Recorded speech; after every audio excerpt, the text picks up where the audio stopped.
What's up guys, it's Klex, and today I'm going to be going over the most common amateur mistakes in Call of Duty Competitive, and exactly how to fix them. As always, let's get right into it. So first off, you really want to think over if your main role that you're playing on currently is right for you. Obviously that can be the AR player, a Slayer, a support or objective player, or you've got the flex player. Many people just stick to a role out of nowhere, like, all right, I guess I'm a good objective player, or I guess I'm a good AR player, but they haven't really tried every role yet. So try every single one if you haven't already.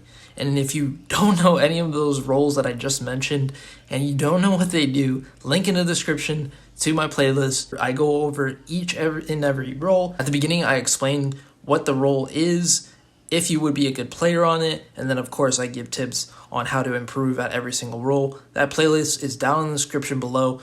Go ahead and check those videos out if you haven't already, of course, when I finish this video. Now moving on to some actual gameplay tips. Play for trades, especially in S&D. S&D is probably one of the harder game modes to learn. I'm going to be talking about more mistakes that amateurs make as the video goes on, but that's really the main thing. A lot of players make the mistake of not playing for trades as a team and working as a team. That's a problem with most pro teams even that aren't good at S&D. They all aren't on the same page and they aren't playing their lives as well. I mean, they're pro players, you know, they're pro teams. They're good at S&D. So those S&D games, they really come down to, again, being on the same page and playing your lives well as a team. And then speaking of S&D, you know, we go into these league play matches, scrims, 8s, game battles, wagers, all this kind of stuff, right? If we're playing S&D, you want to try to become aware of the enemy's patterns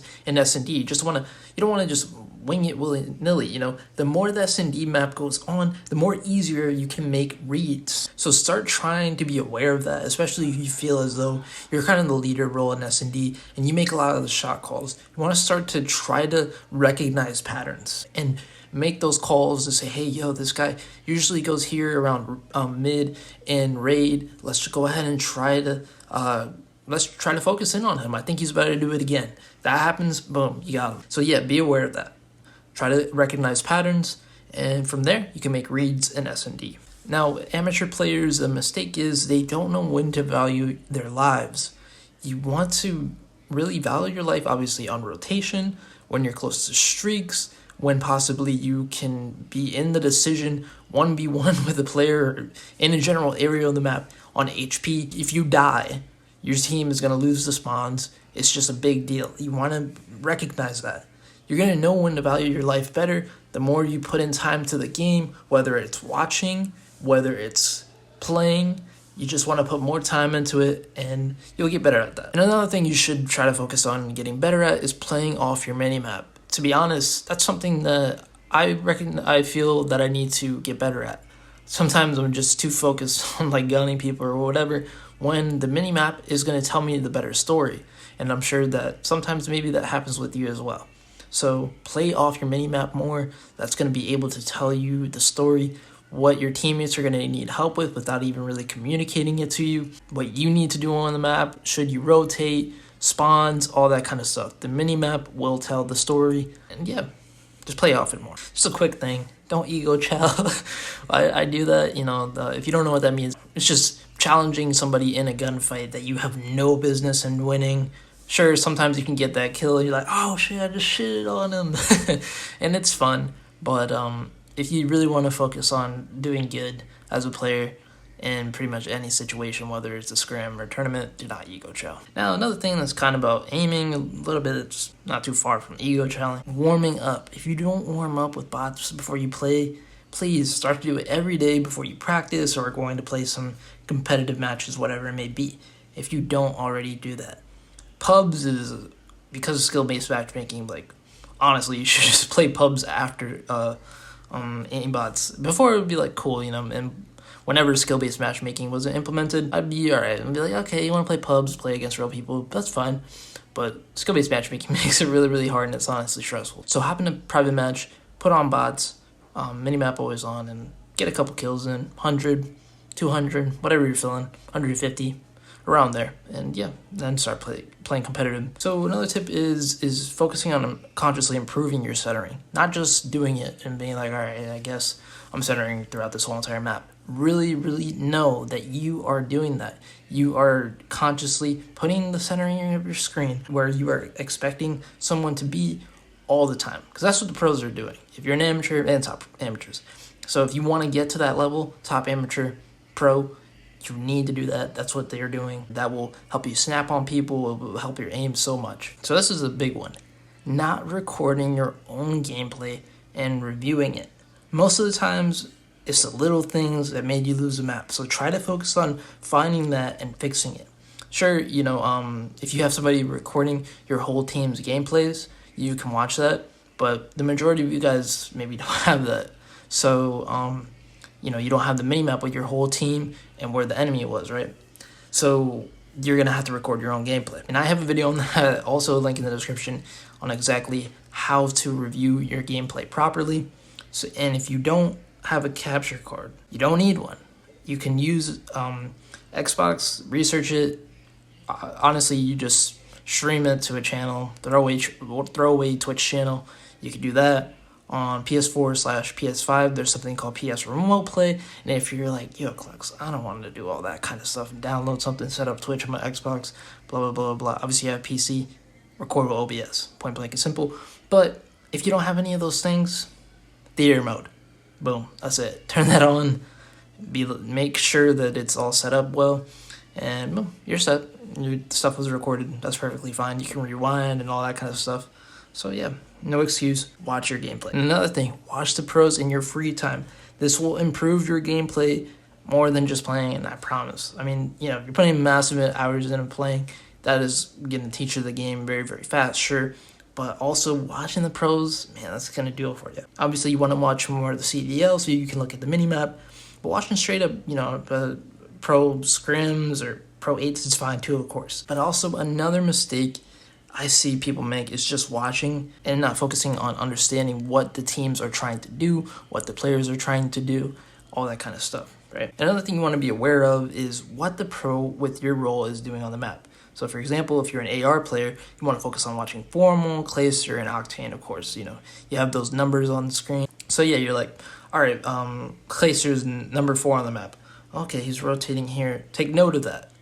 You really literally write it down. I know it's pretty nerdy, but you want to get better, you got to write down some notes. I have some notes here that I've written down from streams. Another thing you want to focus on doing that a lot of amateurs aren't doing is having a purpose for every map or scrim series you play for yourself and for your team. Don't go into one without finding things you want to focus on improving, basically. It could be like, oh, hey guys, we want to focus on our rotations today. Yesterday we were kind of messing up here, we want to focus on spawns.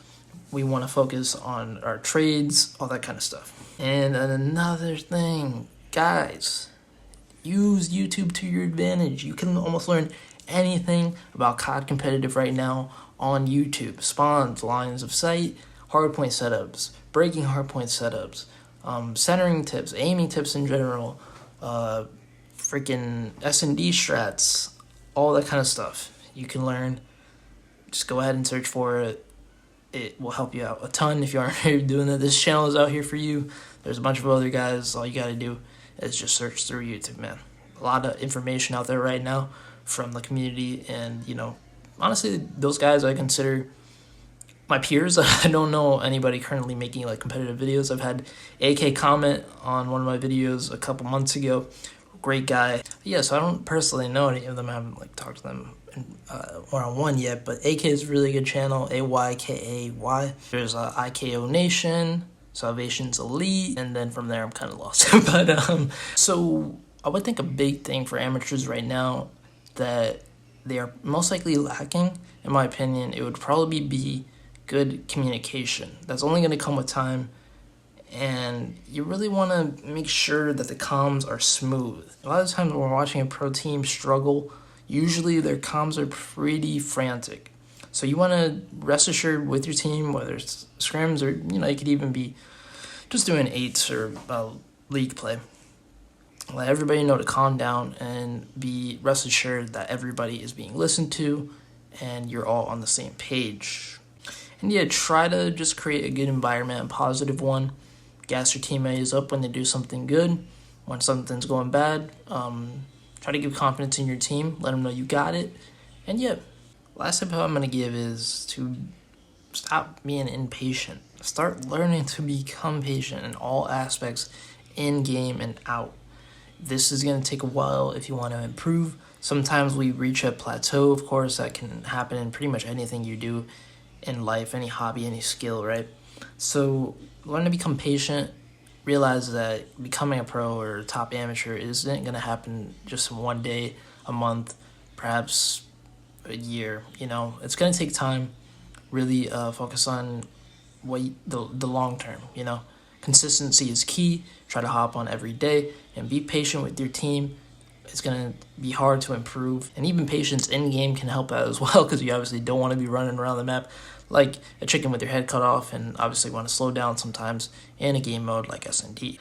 And lastly, this goes for a lot of amateurs, especially on Twitter and now on Discord. Do not have an ego over nothing. Do not talk shit. Do not post on Discord or Twitter like, yo, we just shit on this team. Oh, bro, this teammate, you suck. Why do you choke that? Like arguing, burning bridges. Do not be that guy. Be respectful. At the end of the day, this is really it. This is all I'm gonna say on this part, this tip. Treat people the way you would like to be treated. Don't be a hater. Be positive. Have good vibes, and you'll find a lot more players to play with. And trust me, you'll find a lot better players to play with quickly, because you aren't that toxic guy in the community. You know what I'm saying? Or in that certain Discord or circle. So yeah, that's pretty much it, guys. Thanks for watching the video. I hope this helped you out a lot. Recognize some mistakes perhaps you're making and how to exactly fix them. A lot more videos on the way, guys. I've got school finishing up here soon, so during the summertime I'm really going to try to up out my content volume. And yeah, if you like the video, please go ahead and like the video. It'll push it out to a lot more amateur players, and hopefully that will make the amateur community a lot better. So you definitely would help out you and a lot of other people if you left a like on this video. If you haven't already, subscribe for more content like this, and also link in the description to join the Discord. Find people with a similar mindset to you there as to getting better at competitive Call of Duty. As always, guys, it's been Clexed, and I'm out. Peace.